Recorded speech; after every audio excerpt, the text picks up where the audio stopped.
Kemudian untuk gerakannya apa? Kalau untuk tulangnya, bone-nya ini ada tulang talus. Kalau talus ketemu dengan tulang tibia. Jadi ankle joint ini nanti ada namanya talofibular joint. Tapi harus jelas talofibular jointnya distal atau proximal. Distal. Karena kalau kita cuma menjelaskan talofibular joint ini bisa juga proximal. Kalau proximal nanti masuknya ke ini joint. Distal talofibular joint. Nanti ada kondisi injury dari syndesmosis ya, yang menghubungkan antara tulang tibia dan fibula.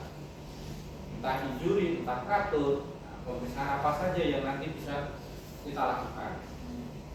Atau bahkan dislokasi, atau bahkan sprain. Sprain ini yang paling sering kita jumpai. Bahkan mungkin kita sendiri dulu pernah mengalami sprain ankle. Paling sering. Sprain ankle ada 3 grade ya, ada grade 1, 2, dan 3. Nanti kita belajar itu sama-sama. Kemudian ankle joint berarti antara tulang tibia dan talus. Nanti dari talus kalau ke arah posterior, ke arah belakang turun, nanti ketemu dengan calcaneus. Dari talus kalau ke arah anterior, ke arah depan, ketemu dengan tulang apa?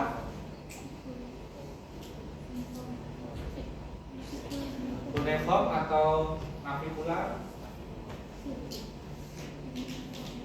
Nah, nanti berbicara tentang navicular, nanti kita ada pemeriksaan juga untuk mengetahui flat foot. Biasanya flat foot yang sering kita lakukan pemeriksaan dengan key angel ya, atau menggunakan ini tinta, ya kan, tinta apa. Nah, sebenarnya masih ada lagi pemeriksaan yang bisa kita lakukan untuk menentukan dia flat foot atau tidak. Misalnya pemeriksaan dengan kita menggaris ya, menarik garis lurus antara malleolus medialis ditarik ke arah anterior, malleolus medialis ke arah anterior, nanti ketemu dengan metatarsal phalangeal, ditarik garis lurus, kemudian nanti dicari titik dari tuberositas navicular. Seharusnya titik dari tuberositas navicular ini letaknya ya, kalau posisi tidak menapak, dia letaknya di atas garis. Paham? Jadi misalnya ini garis turun ya, malleolus ini bukan navicular, metatarsal phalangeal. Misalnya titiknya ini ditarik garis lurus. Nah, tuberositas navicular ini ada di atasnya garis tersebut, di tengah-tengah ya. Misalnya ketika nanti menapak, apa yang terjadi? Oh, misalnya tuberositas navicular nanti dia geser turun sampai melewati garis. Ini sudah salah satu indikasi flat foot. Tapi kalau masih sejajar dengan garis, ketemu garis, tadi kan di atas garis ya. Tapi ketika misalnya ini, ketika napak, nah, otomatis kan tulang navicularnya dia bergeser ke arah bawah, ya kan? Sedikit mendekati dengan lantai. Dan nanti kita papasi, kita cek tuberositas navicularnya apakah masih di atasnya garis atau di garis atau di bawahnya. Nah, kondisi kalau dikatakan flat foot nanti di bawah garis. Kalau masih sejajar dengan garis, normal. Itu nanti kita lakukan setelah kita bahas tentang teori dari ankle joint.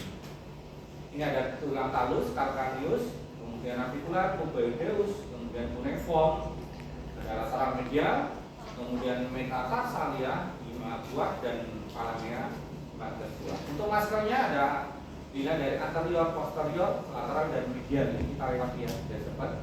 Kemudian dugaan ada inversi, eversi, kemudian dorsifleksi ataupun fleksi mendekati tubuh ya, dan plantar fleksi. Nah, ini di bagian depan dari talus nanti ketemunya navicular. navikular, cuneiform, baru nanti metatarsal palangea. Berarti nanti ini kan dari posisi lateral ya. Misalnya medial nanti dicari di sini malleolus medial, kemudian ditarik garis lurus metatarsal palangea ya ini. Jadi ada tonjolan nanti. Kemudian nanti dikasih titik tanda dari tuberositas navikular.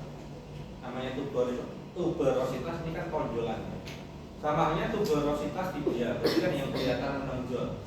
Nah, tahunya dari mana? Kita lakukan palpasi untuk menentukan tuberositas navikular dan untuk menentukan metatarsal palangea. Pemeriksaan yang harus kita lakukan sebelum masuk ke pemeriksaan spesifik ini sama halnya dengan pemeriksaan yang lain yang harus kita lakukan. Tetap harus dilakukan pemeriksaan gerak dasar. Sebelum masuk ke pemeriksaan gerak dasar, kita anamnesis terlebih dahulu, ya, mengumpulkan data. Ya.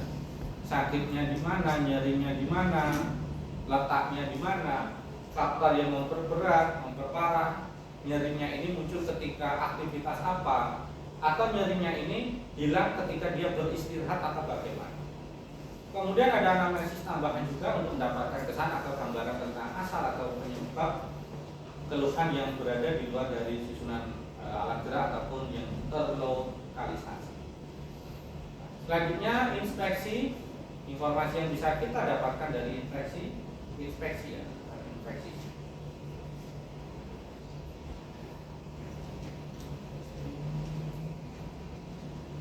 Ini kemarin materinya sudah saya share di grup.